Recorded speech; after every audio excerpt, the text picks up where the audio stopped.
Welcome to the complete animation of Angel from Lady and the Tramp 2 Scamp's Adventure. Now, Lady and the Tramp 2 is one of the many straight-to-video animated sequels that Disney Toon Studios made in the early 2000s, and I think it's one of the better ones, especially the visuals. I really like the visuals on display in this movie. I think that just they did a really good job of capturing the look of the animated feature that came out in the 50s. I think that the world that Lady and the Tramp lives in is such an appealing world. It's sort of a callback to the early 1900s, just a small New England town. And the Lady and the Tramp, especially this sequel, revels in that setting. It doesn't call it out too much. It just shows it. You know, everybody says that the best way to tell a story is to show, don't tell. And this movie shows this setting. I really like just how into this world this movie is. And it's everything. I think that this junkyard is one of the most impressive parts of the entire movie, because I think that garbage in animation is one of the things that a bunch of people don't really notice. But it's something that if you do it right and then you pay attention to it, it can be really impressive. Because, like, take Chip 'n Dale Rescue Rangers, the original animated series from, the old Disney Saturday morning cartoon block. That series, its first episode is one of showing the whole gang being stuck on a garbage barge and being shipped out to the big garbage island that New York has, or had. I don't know if they still use it. And so much of the garbage there is just this amorphous gray mass. It's like the amorphous gray mass with a few, recognizable things here and there. But the junkyard and the garbage here in Scamp's Adventure everything is a definitive item. And it looks really good. And I love how this movie just has all the architecture of the day, all of the stylings on the doors and, the nice cobblestone streets. It's like, this is what cities in America used to look like. They don't look like this anymore because, in our never-ending quest to build our cities in complete and total subservience to the car, we have gotten rid of any roads with any character so that we can just lay down asphalt so we can make our cars move as fast as possible. Our cities are no longer, dense enough that you can walk everywhere from the grocery store to the restaurant to your house. You can walk there without too much issue because we have to build so wide to accommodate our cars. This movie just really shows a different era in American city design and planning, and I really like it. But it's one of those things that if you're not paying attention to, you don't even notice. You're just like, oh, these characters are in this place. And it's a good thing that the characters look really good. There's the whole idea that every straight-to-video animated sequel is just a cheap cash grab. And all I have to say is, look at the character animation on display. You don't make characters that talk and emote and have facial expressions and move this way if you don't care about it. Like, the character animation in this sequel is so good. In fact, in many ways, I think it is on par or sometimes even better than some of the character animation that was in the original movie. And this movie doesn't have a whole bunch of the problems that some animated movies have, of some animated straight-to-video movies where they've got like really low-resolution assets. Sometimes the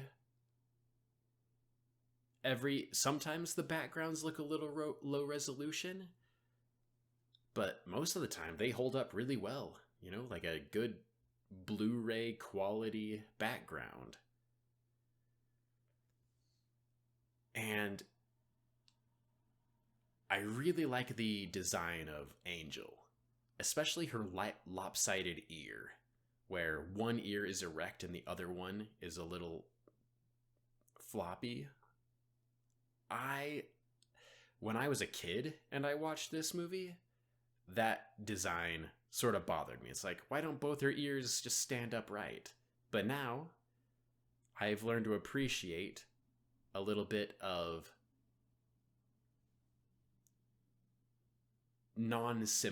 asymmetry, that's what it is. Asymmetry in characters. Because, you know, honestly, if both her ears were exactly the same, that would just be one less thing that was interesting about her character design. So, story-wise, I thought, when I first saw this movie when I was a kid, I thought that the story was not that good. But as I've gotten older and thought about it some more, I've come to appreciate the story a little bit more.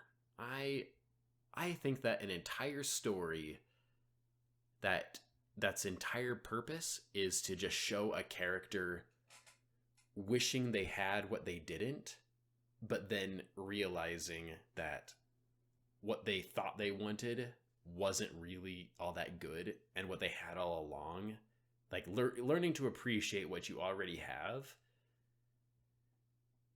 I've come to like that a bit more. Now, this part where it's sort of like the callback to the first movie, I didn't really like it to begin with, but then just seeing how they totally turn it on its head and they just go to town on the food, where it's like in the original movie, they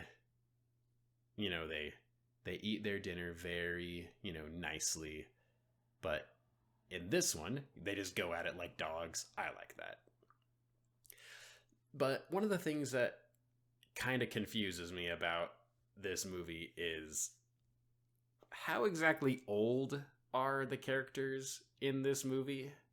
Not because I think that Scamp and Angel's relationship is in question. I think that they are very firmly about the same age. The question I have is when Buster says Angel is his girl. What exactly does that mean? What does that imply? And what is the age difference between the two? Because you can interpret that in all sorts of ways. And if you interpret it in the least generous way possible, that's pretty messed up. But one of the things that kind of bothers me in this movie and a bunch of other animal movies is how much they don't appreciate the differences in sensory capabilities that dogs have compared to humans. Dogs, like we humans, we look at the world around us with some pretty good eyes, all things considered, and some decent ears, and our nose is almost an afterthought. We barely use our sense of smell for anything. Like on a daily basis, you might be cognizant of a few smells every day. Like smell just is something that humans kind of don't rely on. But dogs are the exact opposite. Their nose is so sensitive, and that is how they explore the world. And movies like this, they don't really appreciate that fact. Like that scene earlier where Scamp and Angel are hiding in a bush and then some birds pop out and Tramp figured, oh, that wasn't Scamp. It's like, there is no way that his own son could be that close to him and he not, like, immediately be drawn right to that scent. Like, that's just not how dogs work. Dogs have noses that are sensitive enough that it's almost like they can be smelling something, and to them it makes that thing as recognizable as humans looking at it with our naked eyes. Like, there aren't that many shows that really appreciate just how, like, cartoons that really just show off how good of a sense of smell dogs have. I think 101 Dalmatian Street is one of the few shows I can think of where it even made how good dogs can smell a major part of even one episode. Most of the episodes, they're regular cartoon dogs that mostly just act like humans with seeing and hearing. But then there were a couple episodes where, like, oh yeah, dogs really can smell really well, and we can take advantage of that. So rewatching all of this footage while recording this commentary, I am just constantly struck by how amazing the backgrounds are in this movie. Just, these backgrounds show such an idealized version of a very specific moment in a very specific place in American history.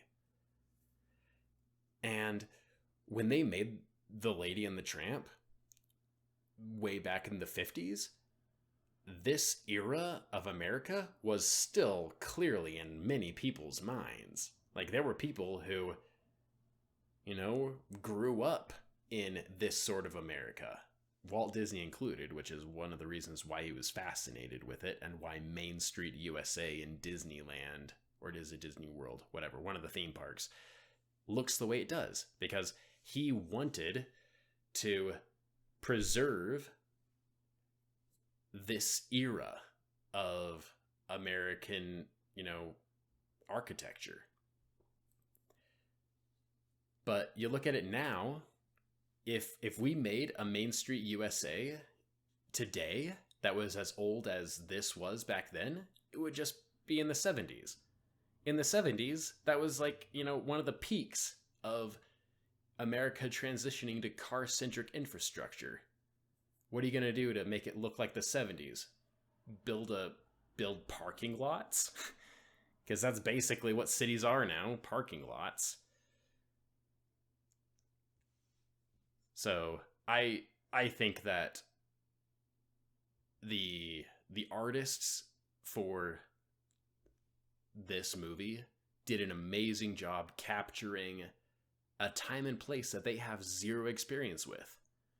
Everybody who worked on this movie, like, they were born way after this era. Like, the people who worked on the First Lady and the Tramp, many of them clearly knew about this, lived in this time period, and remembered it.